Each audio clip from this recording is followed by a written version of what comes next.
তেরি নামাজে রোজা ছাইরো না, মা বাবাকে ভইলো না। তেরি নামাজে রোজা ছাইরো না, মা বাবাকে ভইলো না। এরে জান্নাতে বাসী হইতে চাইলে, জান্নাতে বাসী হইতে চাইলে প্রাণ ভরে করো সাধনা। লা ইলাহা ইল্লাল্লাহ, লা ইলাহা।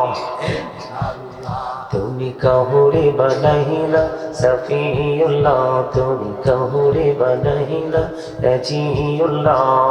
মোর নবীকে বানাইলে তুমি, মোর নবীকে বানাইলে তুমি নূর মুহাম্মদ সাল্লাল্লাহ।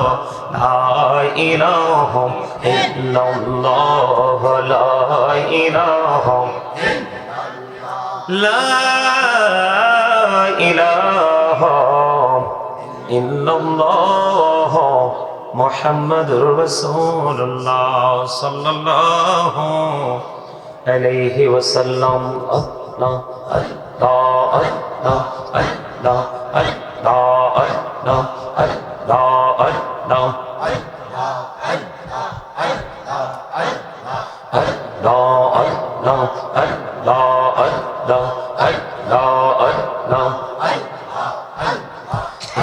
নামেতে है तो मधु, नामेते है तो मधु। जहनी ने तो आगे होया, जहनी ने तो आगे। जो तुई जपे नमिटी তোমার, जो तुई जपे नमिटी তোমার। তোহ তুই মধুর লাগে রে দয়া, তোহ তুই মধুর লাগে। Allah Allah Allah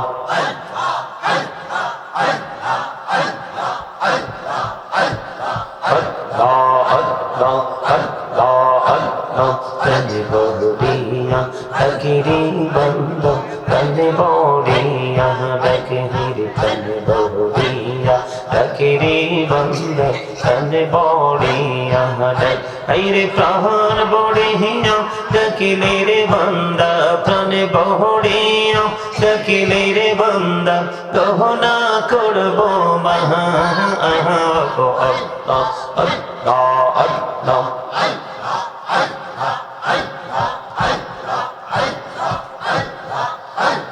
লা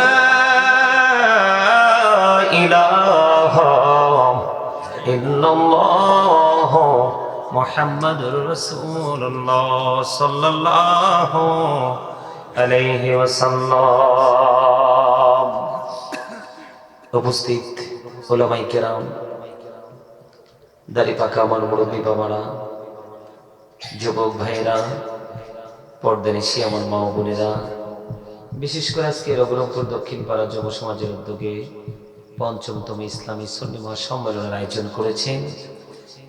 এই সম্মেলনে আজকে যাদেরকে আপনারা আমন্ত্রণ জানিয়েছেন, আমন্ত্রিত অতিথিবৃন্দ, উপস্থিত যারা রয়েছেন তারা সহ যারা টাকা দিয়ে, পয়সা দিয়ে, অর্থ দিয়ে, বুদ্ধি দিয়ে, শ্রম দিয়ে, সার্বিক সহযোগিতার মাধ্যমে এই প্রতিকূল অবস্থার মধ্যে থাকার পরেও এত সুন্দর একটা জান্নাতের বাগান সাজিয়েছেন, সকলের প্রতি আন্তরিক সালাম। আসসালামু আলাইকুম ওয়া রাহমাতুল্লাহি ওয়া বারাকাতুহু।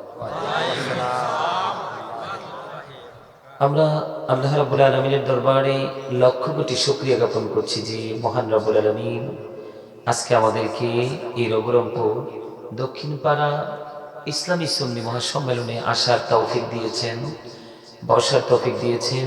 আল্লাহর হাবিবের শানে কয়েক মর্তবা দরুদ ও সালাম, আল্লাহর জিকির করার তৌফিক আল্লাহ আমাদেরকে দিয়েছেন। সে শুকরিয়া তান সকলে একবার করুন আলহামদুলিল্লাহ, আরো জোরে করুন আলহামদুলিল্লাহ। সম্মানিত উপস্থিতি, আমি আমার আলোচনা শেষ শুরু করার পূর্বে আপনাদেরকে একটা অনুরোধ করব। সেই অনুরোধটা হলো, আপনাদের সামনে যে ফাঁকা জায়গাগুলো আছে এগুলো একটু ফিল আপ করে বসুন। পিছনে মানুষ দাঁড়িয়ে আছে, আসেন একেবারে পিছনের দিকে তাকানোর দরকার নাই, সবাই আমার একবারে কাছাকাছি চলে আসেন, আসেন একদম সামনে চলে আসেন, আসেন সবাই আসেন, একদম সামনে। আর কি আশ্চর্য কথা, সামনে আপনার সামনে খালি জায়গা, পিছনে দাঁড়িয়ে আছে মানুষ। সবাই আসেন, ফাঁকা জায়গায়। শীতের সময় তো যত কাছাকাছি হয়ে বসবেন ততই তো সুন্দর এবং আরাম। ফাঁকে ফাঁকে বসা তো এটা জান্নাতের বাগানের নিয়ম। না কথা বলবেন না, দয়া করে আপনাদেরকে বলছি সামনে আসার জন্য। আপনাদের কথা বলার কোনো প্রয়োজন নেই, আপনারা কথা বলবেন না। আবার পিছনে যদি জায়গা না হয়, আপনারা ওই বাম দিকে, এদিকে আবার সুন্দর জায়গা আছে, আপনারা এদিকে এসেও বসতে পারেন। আপনারা এদিকে খালি জায়গা আছে, বাম দিকে, স্টেজের বাম দিকে, আপনারা এদিকে এসেও বসে আলোচনাটা শুনতে পারেন। সম্মানিত উপস্থিতি, আমাকে আজকে একটা বিষয় দেওয়া হয়েছে আলোচনার জন্য, সেই বিষয়ের উপর আলোচনা করব। তার আগে আমি আপনাদেরকে কিছু কথা বলবো, আপনাদেরকে বোঝানোর জন্য। আপনারা কি জান্নাতের বাগানে আসতে পেরে, বসতে পেরে খুশি না বেজার? সবাই সবাই খুশি? আলহামদুলিল্লাহ। বর্তমানে আমাদের দেশের অবস্থা, বিশেষ করে দেশের অবস্থা যেমনই আছে, আমরা মুসলমানদের অবস্থা কিন্তু ভালো নয়। কোন দিক দিয়ে ভালো নয়? আমি কিন্তু অর্থনৈতিক যে অবস্থা সেই দিক দিয়ে আমি বলছি না। কেউ চাকরি করে, কেউ করতে পারেনি, কেউ পেট ভরে খায়, কেউ খেতে পারেনি। আমি সেই দৃষ্টিকোণ থেকে কথাটা বলছি না। আমি বলছি ওই দৃষ্টিকোণ থেকে, দুনিয়াতে ইনকামটা যার সক্ষমতা আছে সে করতে পারে, আর যার সক্ষমতা নেই সে করতে পারে না। এটা একটা মানুষের সফলতা এবং একটা মানুষের ব্যর্থতা। এটার জন্য দায় কিন্তু তাকেই নিতে হয়। এই দায় কিন্তু কাউকে দেওয়া যায় না। আপনারা কি আমার কথা বুঝেন? আপনি আজকে খাবার খেতে পারছেন না, এটার জন্য দায়ী কিন্তু আপনি। আল্লাহ আপনাকে দুটি চোখ দিয়েছে, হাত দিয়েছে, পা দিয়েছে, এগুলোকে কাজে লাগানোর জন্য। আপনি এগুলোকে কাজে লাগাতে পারেননি, আজকে আপনার দৈনন্দিন জীবনের চাহিদা আপনি পূরণ করতে পারেন না।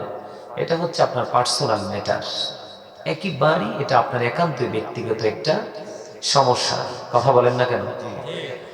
সম্মানিত উপস্থিতি, কিন্তু ধর্মীয় যে দৃষ্টিকোণ, ধর্মীয় যে দৃষ্টিভঙ্গি, এটা পেট ভরে খাবার খেলেও কিন্তু আল্লাহর গোলামি করা যায়, না খেলেও কিন্তু করা যায়।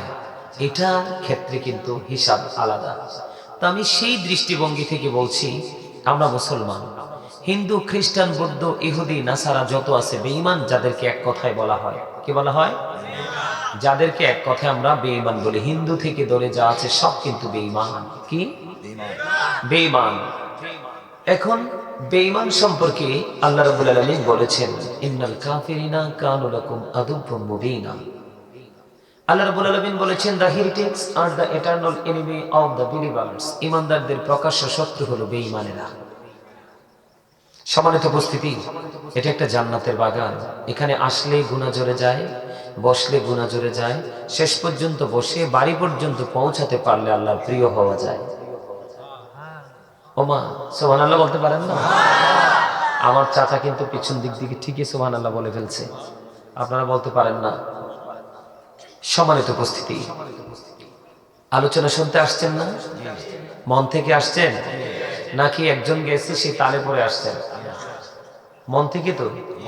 যদি মন থেকে এসে থাকেন সফল হয়ে যেতে পারবেন। যদি মন থেকে না আসেন, একজনারে আমার বন্ধু গেছে, আমিও গেলাম, জাস্ট ফর্মালিটি মেনটেন করেছি, তাহলে কিন্তু আপনি এখান থেকে কিছু নিতে পারবেন না। কারণ আল্লাহ কিন্তু কে কোথায় দাঁড়িয়ে নামাজ পড়ছে, কে মাটির মসজিদে পড়ছে, কে ছোট মসজিদে, কে বড় মসজিদে, কেউ টাইলসওয়ালা যেটাতে টাইলস নাই, এরকম দিকে কিন্তু আল্লাহ তাকায় না। তাকায় আল্লাহ বান্দার কালবের দিকে, তার খেয়ালের দিকে। আপনি কোন খেয়ালে এসেছেন সেটাই হচ্ছে মূল বিষয়। আপনি কোথায় বসেছেন, কি অবস্থা আছেন, সেটা কিন্তু বিষয় নয়। সম্মানিত উপস্থিতি, আমি আলোচনা শোনাতে এসেছি আপনাদেরকে অত্যন্ত আগ্রহ নিয়ে।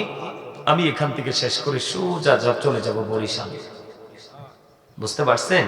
তারপরও আমি আপনাদেরকে যে বিষয়টা দেওয়া হয়েছে সেই বিষয়টা নিয়ে সুন্দর করে আলোচনা করব। তার আগে আরো কিছু কথা বলবো।